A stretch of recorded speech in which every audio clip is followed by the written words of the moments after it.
Why didn't you just shoot the pigs and make them stop eating Robert? I didn't want to shoot my pigs, and... Why? They're just pigs. He's a person. Did you not care for him? I did not care for him. Susan Monica seems to care much more about animals, pigs in particular, that she can control. They don't talk back to her. It's a very one-sided relationship, really. They do what she wants. And so individuals with psychopathy prefer relationships where they can dominate and exert control, whether it's with human beings or, in this case, with animals. Susan Monica is a Navy vet who killed at least 2 men and fed them to the pigs on her farm. So you're in your room from about 9 to 1:30 when you find yourself holding the K-bar. I assume I did. It's really all blurry. I keep a lot of swords and whatnot in my room.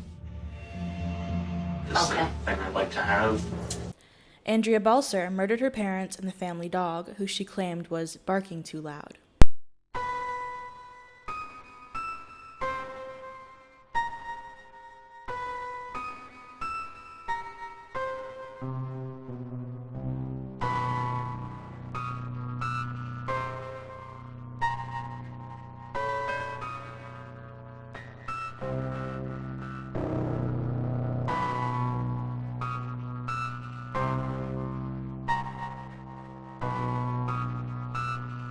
Evie Amati attacked 3 strangers in a convenience store with an axe. Meanwhile, a Milam County woman accused of killing a 20-month-old baby now faces a $3 million bond.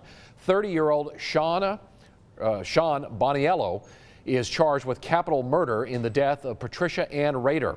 An investigation started in December of 2018 after police responded to an incident at a Rockdale home. It's unclear how the child died. According to Texas state law, the charge is punishable by death or life without parole. Shayla Boniello beat 20-month-old toddler Patricia Ann Bader to death. This YouTuber was so mad that she went to YouTube headquarters and did the unthinkable. Hi, my name is Ethan, and trigger warning, this is a dark case. 38-year-old Nazmeen Agdam was a YouTuber who had 2 channels, and to say the least, her videos were very interesting. Some might say a bit out there. Essentially, it is unclear why, but YouTube eventually demonetized both of her channels. She was so enraged that she actually made several posts about how she was mad that a video that received 300,000 views only got 10 cents worth of revenue. And up until then, I do agree with her. I don't think that someone should be paid 10 cents for a video that received that much traction. But on April 3rd, 2018, without a word to her parents, she drove all the way from San Diego to YouTube headquarters in San Bruno, California. When she arrived, she opened fire and shot 3 individuals and then unalived herself. Thankfully, all 3 of the people injured made full recoveries. Nasim Najafi Agatem entered YouTube headquarters and shot several employees before shooting herself. Amy George, seen in February luring a youngster into his car while dressed as a woman. Thinking she was safe, she accepted a lift home before the predator locked the child in his bedroom for hours, subjecting her to repeated sex attacks. Amy George offered a ride to a child walking home from school and proceeded to hold her hostage and repeatedly sexually assaulted her until she was able to call the police. What do all of these crimes have in common? One might assume that they are similar because they are rarities. Men commit the majority of violent crimes, as much as 3 times more than women do. And so a list of violent female criminals is harder to create than one of violent male criminals. But these crimes were not committed by women. Even though many articles and reports on these cases omit or barely mention it, each crime listed was by a trans-identified male. It's easy to name more cases, though it may be difficult to track down news coverage of those incidents, as reporting is increasingly inaccurate regarding biological sex. Additionally, it appears that information is being purposefully kept from the public. During my research for this video, I could not find a Wikipedia page for transgender murderers. No matter how hard I tried, no matter how different I worded the search, it only pulled up murdered trans people. Watching true crime, I've noticed that YouTubers will either not mention that individual is trans at all, Such was the case in the coverage of Susan Monica, or they will carefully note that cross-dressing or transidentification had nothing to do with the crimes committed. However, it wasn't long ago that cross-dressing was recognized as a paraphilia linked to violent crime. It wasn't an act of bigotry to note the odd association between cross-dressing and violence, and while there is an attempt to memory hold this association, the connection between transgenderism and violence remains. I would pretty much always film a YouTube video between 9th and 10th grade on every Wednesday when you would go out the door. So I would either film a video or I would cross-dress. And that's something I've kept to myself my whole life. I never told anybody about this. He wrote in his journal, "I sit here alone on my bed full of emptiness. I'm wearing my girl clothes with my legs crossed. Why am I damned to spend 2 to 3 decades in this disgusting body? I'm not a man. Sorry, Mom and Dad, but I'm not sorry. I'm a woman. Each and every day it gets harder and harder to live in this body. I'm wearing my female natural selection shirt with my American Eagle bra, panties, and black leggings. I guess the proper term would be transgender, but I don't even fully agree on that. I'm legit a girl trapped inside a boy's body. I'm a femme soul." Now, this isn't to say that every gender nonconforming man is dangerous or has a predisposition to violence, but rather that the discomfort that many feel with the influx of straight men identifying as female and demanding access to women's spaces and permission to redefine womanhood to their specifications is well deserved. After all, what is supposed to separate transvestism and cross-dressing from plain old transgenderism is the sexual component. But many who call themselves transgender clearly have a sexual motivation for their behavior.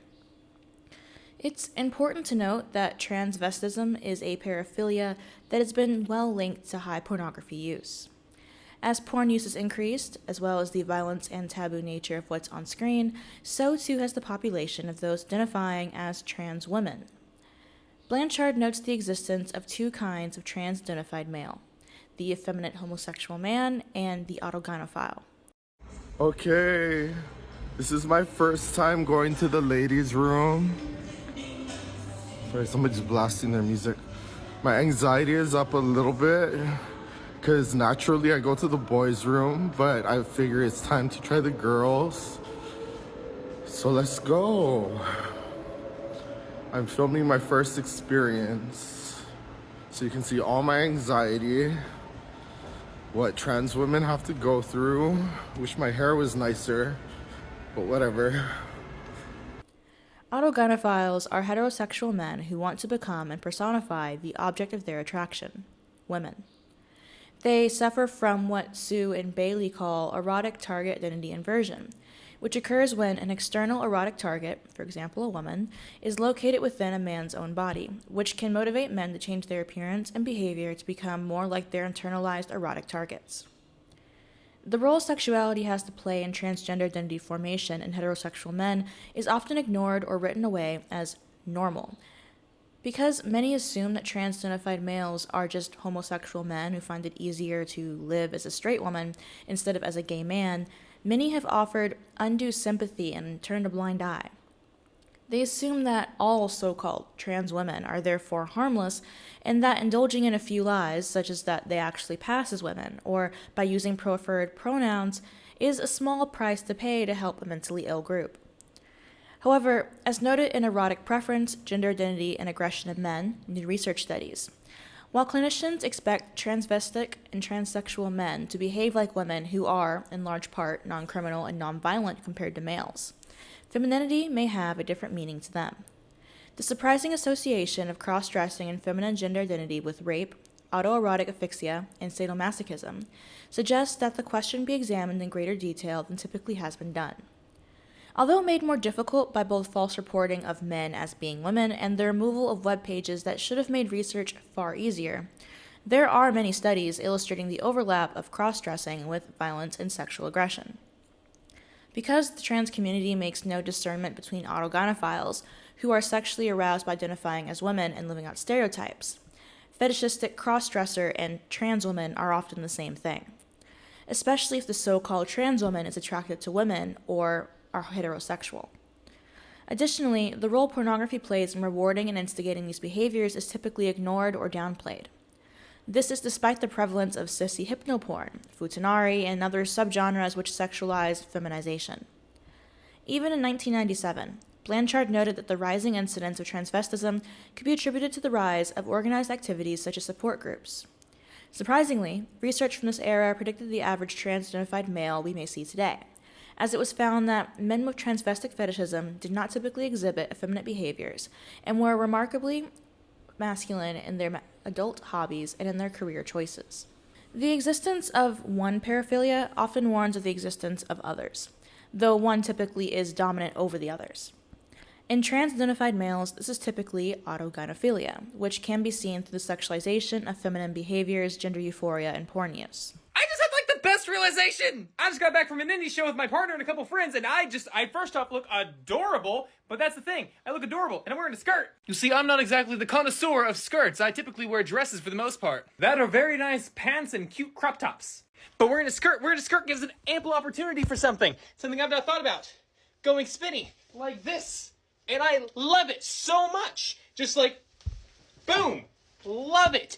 I can't get over how good this thing is. And I am wearing shorts underneath this, for this platform anyway. When people talk about gender euphoria, this is the mood. This is what we're talking about. As noted in the relationship between serial sexual murder and autoerotic asphyxiation, there are a number of essential components to most paraphilic behaviors, including fantasy, compulsive masturbation, and facilitators such as alcohol, drugs, and/or pornography. Research on the role of fantasy demonstrates that it principally serves to influence, induce, or motivate violent and/or deviant sexual conduct. Studies on compulsive masturbation and paraphilia indicate that the former, as a reinforcer, is integral to sustaining the fantasy system. Indeed, the orgasm ultimately becomes a conditioned response to the paraphilic imagery. The transgression of boundaries itself is an erotic draw, and one which requires escalation. Stealing panties leads to fraudage, leads to rape, and then murder. Escalation is linked to the fantasy system of the offender who associates sex with violence. And within his fantasy system, common themes include power, domination, molestation, revenge, and the degradation and humiliation of others.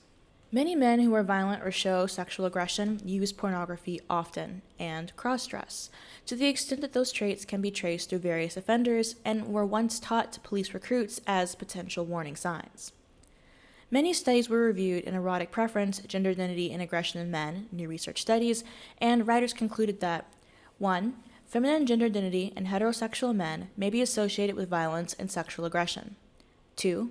Sexually anomalous preferences may be associated with temporal lobe abnormalities, albeit in many cases, the abnormalities may be subtle. 3. Sexual abnormalities may be linked to a general inability to incorporate social sex roles, including in some cases, social mores. And 4. Sexually anomalous men in general tend to be egocentric. It should also be noted that there exists a pattern of women hating, especially in sexual murderers, as it was found that, compared to rapists, reported significantly higher levels of grievance towards females in childhood, significantly higher levels of peer group loneliness in adolescence, and significantly higher levels of self as victim in adulthood.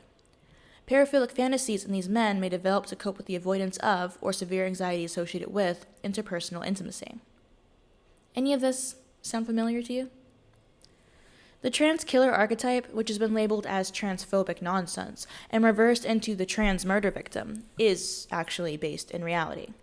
Many violent criminals have cross-dressed or taken on a female identity. Although research on the topic has been influenced lately by the depiction of transgenderism as an identifier as immutable and inherently natural as being homosexual, the relation between violence and transgenderism was noted by Blanchard in the 1992 study, whose sex offender sample yielded a 21% rate of transvestism. It is hard to find statistics on transgenderism and violence, especially for sexual assault and murder. But an article published on The Spectator in 2022 noted that in the year prior, there were between 142 and 145 trans women in the male prison estate. This is 146 minus a number between 1 and 4. And 87 of those prisoners had at least one conviction for a sexual offense. This means that the proportion of male-born trans women in the prison system who are sex offenders is between 60% and 61.3%. That is significantly higher than the roughly 18% of the general population of the male estate who are jailed for sexual offenses.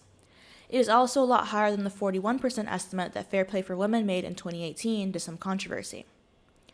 Of course, this only proves that predatory men will claim to be transgender for their own perceived benefit, But the link between criminality and transgenderism still remains. After all, if womanhood is an internal identity that anyone can have, it becomes impossible to divide the fake trans from the real trans. It rubs the lotion on its skin. It does this whenever it's told. It rubs the lotion on its skin or else it gets the hose again. It's a no true trans woman fallacy, wherein it's easy to distance the group from the reality of the link of transvestism and crime by claiming that men such as Kaylee Louise Woods, who murdered his 20-year-old female roommate, or Colin Coates, who tortured and murdered a woman, are not really trans.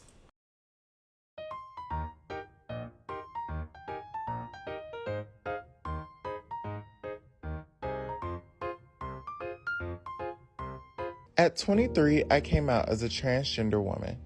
Being black and trans is an experience that can be terrifying yet so enriching. The resilience that I and a lot of the people in my community have is the thing that pushes us forward and pushes us to greater successes that many people will never know. It is important to know that you may see a lot.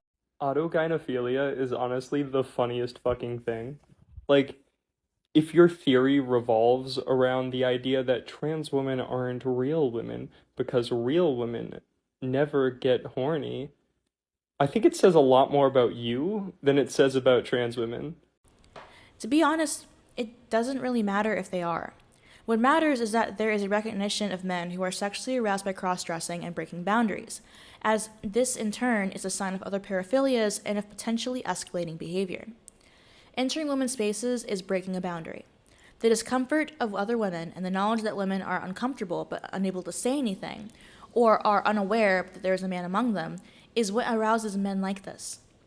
The discomfort many may feel, with AGPs in particular, is the gift of fear talking. It's telling you that you should be careful, that there is a reason for concern, and that you should watch your back.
Pronouns and playing pretend that trans women are women is Rohypnol.